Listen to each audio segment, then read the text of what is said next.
just observing the special assembly on the vision of the Eid.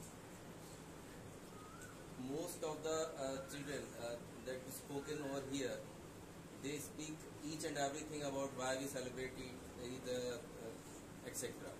And they speak very well. Now it's the time ki why we celebrate Eid exactly and what's the meaning of the Eid, why we are just observing it.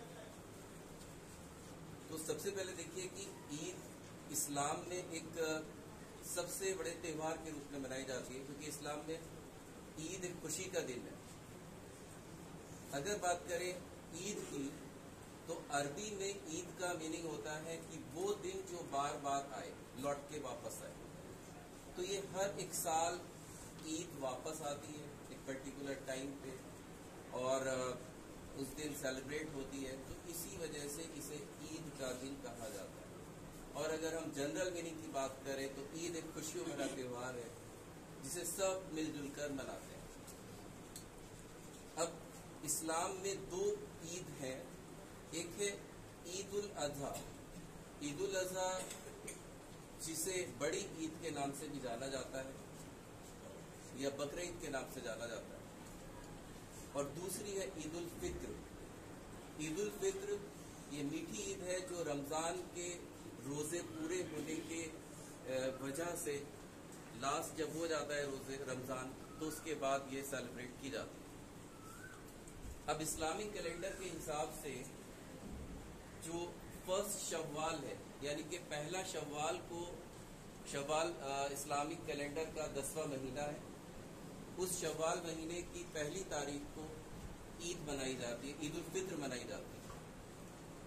اب یہ عید الفطر اسلام میں یہ حکم ہے کہ جب بھی خوشی اپنی ظاہر کرنی ہو تو سب سے پہلے اللہ تعالیٰ کا شکر ادا کرنا ہوتا ہے. تو اس کا مین ارکان ہوتا ہے کہ عید کی نماز ہونا، یعنی کہ سجدے کا حکم ہے.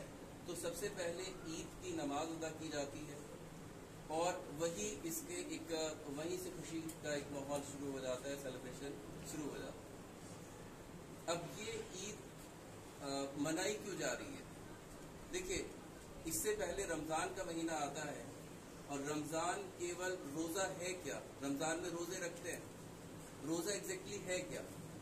جن کو نہیں پتا وہ یہ سوچتے ہیں کہ سارے دن بھوکے رہنے کا کیا مطلب ہے، اس سے کیا پوڑے ملے گا اگر اپنے شریر کو تھوڑا سا چوٹ پہنچائے، اپنے کو ستائے کہ ہاں ہم سارے دن روزے رکھ رہے ہیں، فاسٹنگ کر رہے ہیں. تو فاسٹنگ کیول بھوکے رہنے کا نام نہیں ہے. یہ حکم ہے اللہ کا کہ آپ اس مہینے میں، آپ 11 مہینے سب کچھ آپ کو دے کے وہ آزماتے ہیں اور ایک مہینے آپ کو حکم دیا ہے کہ آپ اپنا سن رائز سے سن سیٹ تک کھانا بند رکھیں اور عبادت کریں. جتنا زیادہ سے زیادہ ہو سکے اس منتھ میں عبادت کا ہے.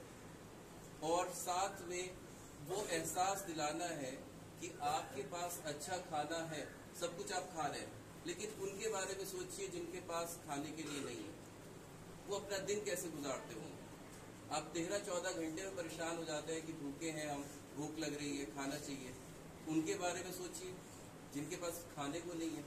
تو وہ احساس ہونا اور ہمدردی ہونا ان سے، یہ بھی ایک روزے کا ایک الگ فیلنگ ہوتی ہے کہ ہمیں اس کا احساس ہوتا ہے کہ ہاں جن کے پاس، جو غریب ہے، جن کے پاس کھانا نہیں ہے، وہ کیسے اپنا دن گزارتے ہیں. ساتھ میں اس کے علاوہ عبادت کا ہے، کیونکہ اسی رمضان کے مہینے میں قرآن شریف جو ہے وہ نازل ہوا تھا، تو اس لیے لیلۃ القدر کی وہ رات کہلاتی ہے.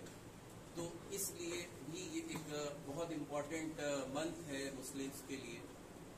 ساتھ میں روزہ جو ہے وہ ایک سول کو پیور کرنے کا یا پیورٹی لانے کا اپنے اندر ایک بہت اچھا طریقہ ہے. اپنے اندر کنٹرول کی فیلنگ لانے کا ایک اچھا طریقہ ہے کہ سب کچھ سامنے کھانے کے لیے رکھا ہے لیکن پھر بھی ہم اس کھانے کو نہیں کھا سکتے. یہ آپ کی مائنڈ کو کنٹرول کرنے کا ایک بیسٹ وے ہے کہ سب کچھ ہوتے ہوئے بھائی کوئی دیکھ رہا ہے، چھپ کے آپ انسانوں سے کھا سکتے ہیں، لیکن گاڈ از ایوری ویئر، اللہ سب جگہ ہے، اس سے آپ چھپ نہیں سکتے، لیکن اکیلے میں کھا سکتے ہو آپ. تو لیکن یہ ڈر پیدا کرنا کہ اللہ مجھے دیکھ رہا ہے اس لیے نہ کھاؤں، تو یہ فیلنگ آپ کے اندر رہتی ہے اور یہی ڈر جو ہے آپ کا احساس دلانے کے لیے کہ آپ سے اوپر سپریم پاور ہے اور جو اس کا آدیش ہے وہ آپ کو ماننا ہوگا. ٹھیک ہے. اب اس کے علاوہ ایک اور چیز ہے کہ اس میں شیطان کو قید کر لیا جاتا ہے, یعنی کہ جو شیطان ہے جو آپ کو بہکاتا ہے اس کو نکلنے نہیں دیا جاتا. جیسے ہی رمضان سٹارٹ ہوتا ہے تو وہ ایکٹیویٹی ساری بند کر دی جاتی ہے اور بہت ساری نعمتیں جو ہے جو برکتیں ہیں وہ سٹارٹ ہو جاتی ہیں. اور ساتھ میں اسی وجہ سے اس کا اور زیادہ امپورٹینس ہو جاتی ہے کہ زکوٰۃ ایک مین امپورٹنٹ تھنگ ہے. حالانکہ وہ کبھی بھی آپ پورے سال میں دے سکتے ہیں, لیکن اس دن مطلب اس رمضان میں زکوٰۃ جب دیتے ہیں تو اس کو 70 گنا ثواب یا پھر 2 گنا ثواب اس کا مل جاتا ہے. اس لیے زیادہ زکوٰۃ اس میں نکالی جاتی ہے. اب زکوٰۃ ہے کیا؟ بھئی آپ کے پاس جتنا بھی مال ہے, جتنا قدرت نے آپ کو دیا ہے, آپ امیر ہیں, تو آپ پہ وہ زکوٰۃ فرض ہو جائے گی کہ اپنی جو آپ کے پیسے اکٹھے ہیں ایک سال میں ہوئے, ایک سال گزر جانے کے بعد اس کا 2.5% غریبوں کو دان کے روپ میں دیا جانا ہے.